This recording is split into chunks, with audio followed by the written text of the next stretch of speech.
It was well past midnight when Jack found himself on an empty highway, the hum of his car's engine the only sound breaking the stillness of the night.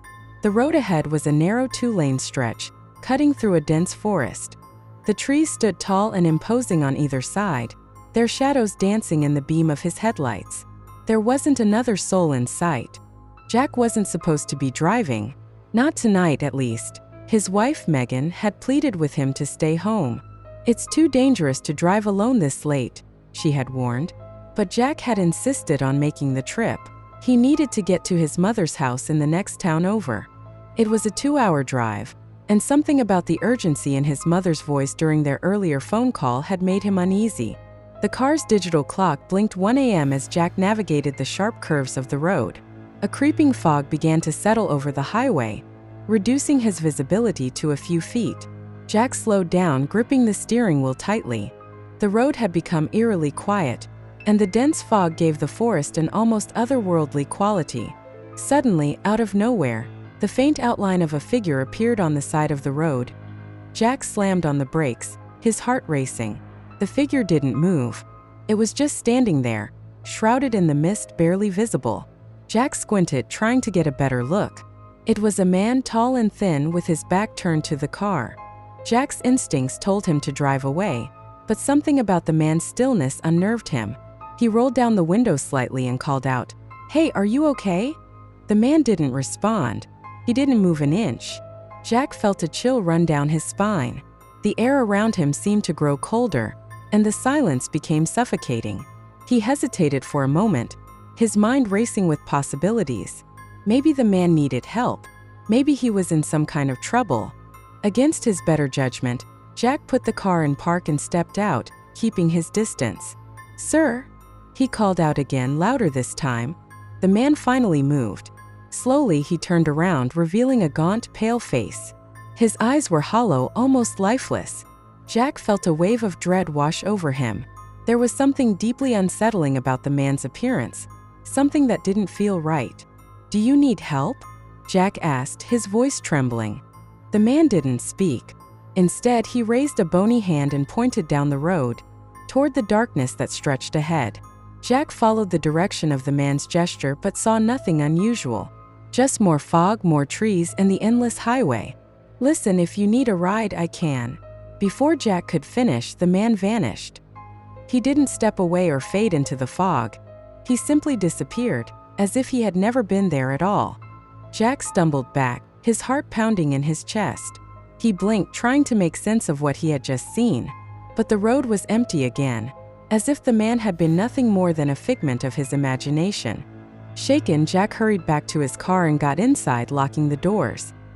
His hands as he started the engine. He didn't believe in ghosts or the supernatural, but there was no other explanation for what he had just witnessed.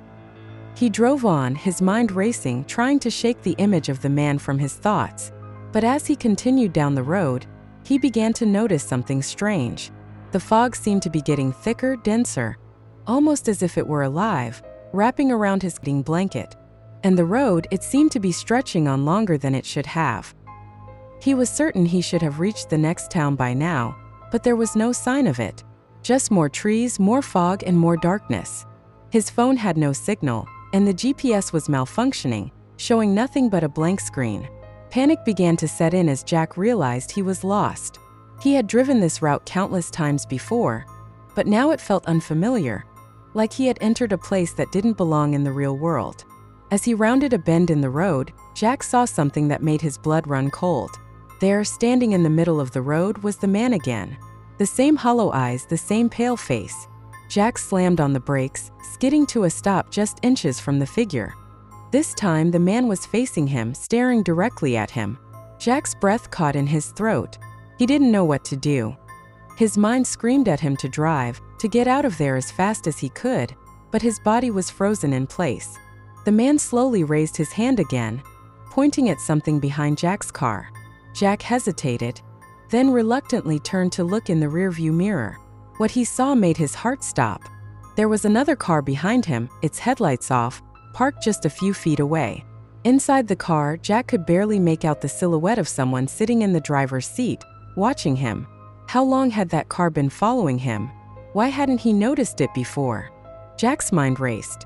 He was trapped. He couldn't drive forward without hitting the man, and he couldn't reverse without hitting the mysterious car behind him.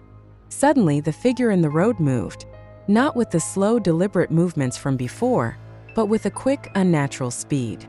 Before Jack could react, the man was at his window, his face inches from Jack's. Those hollow eyes bored into him, and Jack felt a wave of overwhelming fear wash over him. The man opened his mouth, but instead of words, a chilling, guttural whisper filled the car. "You're not supposed to be here."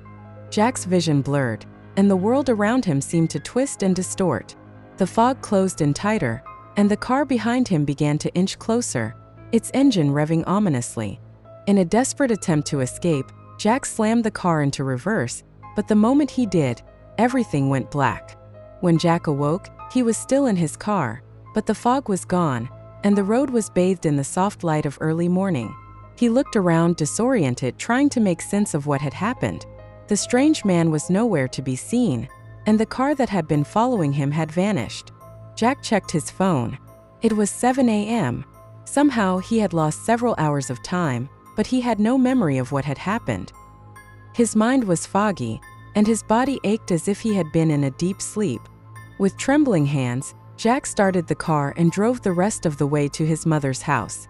When he arrived, she was waiting for him on the porch, a worried expression on her face. "You're late," she said softly. "I was so worried something had happened to you." Jack nodded, but he couldn't bring himself to tell her what he had experienced. He didn't even know if it had been real or just some kind of strange dream. But one thing was certain: he would never drive that road at night again.